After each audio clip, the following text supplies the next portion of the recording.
Another one of those days on Long Island, winter 2010.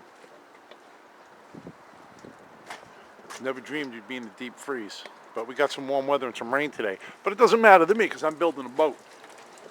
I'm building a Glen-L flying saucer. Very similar to the Zip, which is the popular boat. I got my breast hook and stem all secured down to the floor. I got my frames all level and plumb. I measured in between them. They're all exact, precise. I got all my chines and shears right here on the floor. 16-foot pieces of Sapel. And I'm pretty much ready to go. But as luck would have it, I broke one, so I'm pulling it out.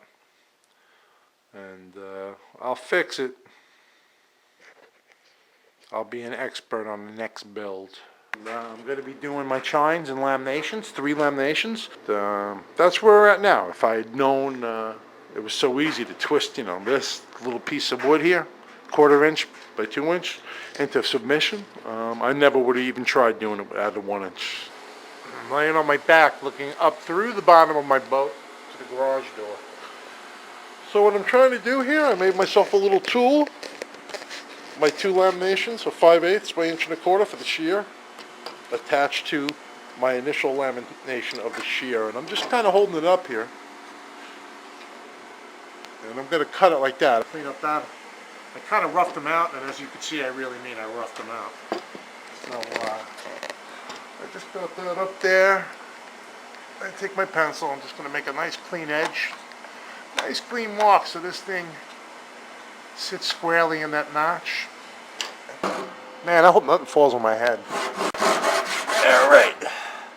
This isn't easy. Look, I got a flat blade. I'm making a straight cut, and I can't do it. I mean, well, like they say in the book, file down at the frames to the same contour. I was kind of hoping that's what I did over here. I might have overdone it, though, because I like to torture myself, to be honest with you. That's what I like to do. It looks to me like I have a little extra material that I could still hog off, only because I can see the light here. But I don't know really how close the tolerances have to be, so, I mean, what do I know? So I'm going to post the video. I got my handy-dandy Glen-L tool, and I kind of got it rested on the keel. I don't know if you can see this, because I can't see what's going on, but it's laying flat in the keel. And now I'm kind of just wrapping it around my frame here.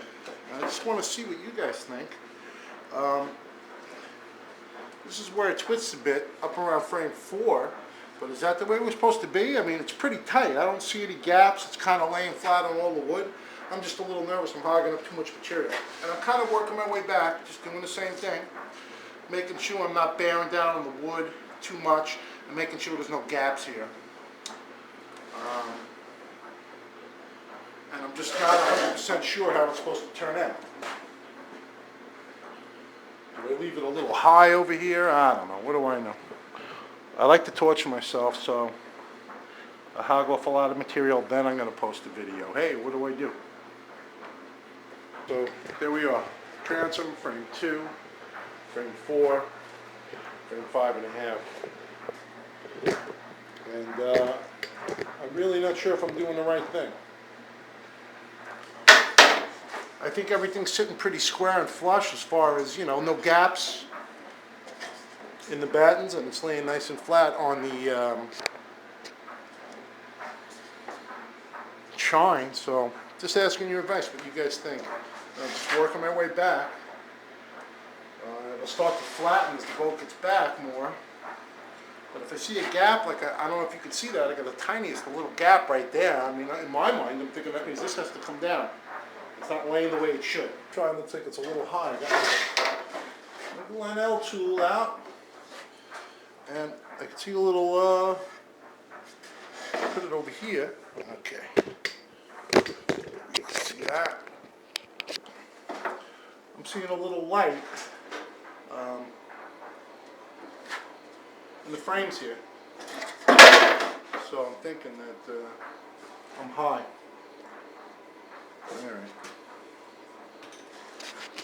Plus 3, 60, 70 something hours. 30 hours snafu, which means I just put my chines on and my shear and then cut them too short, hacked them off, hung out with a bunch of people. I counted that for 30 hours, but bottom line is I spent over 70 so far. I spent $1,170. And I'm ready for fairing. I got to go buy some plywood. So the way I figure it, by the time I flip it over, I got to spend another $600-700 before I flip it over. $90 a sheet on the plywood, 5 plies for the hull. I need some epoxy. And what else? I got the screws and stuff, I think. There we are.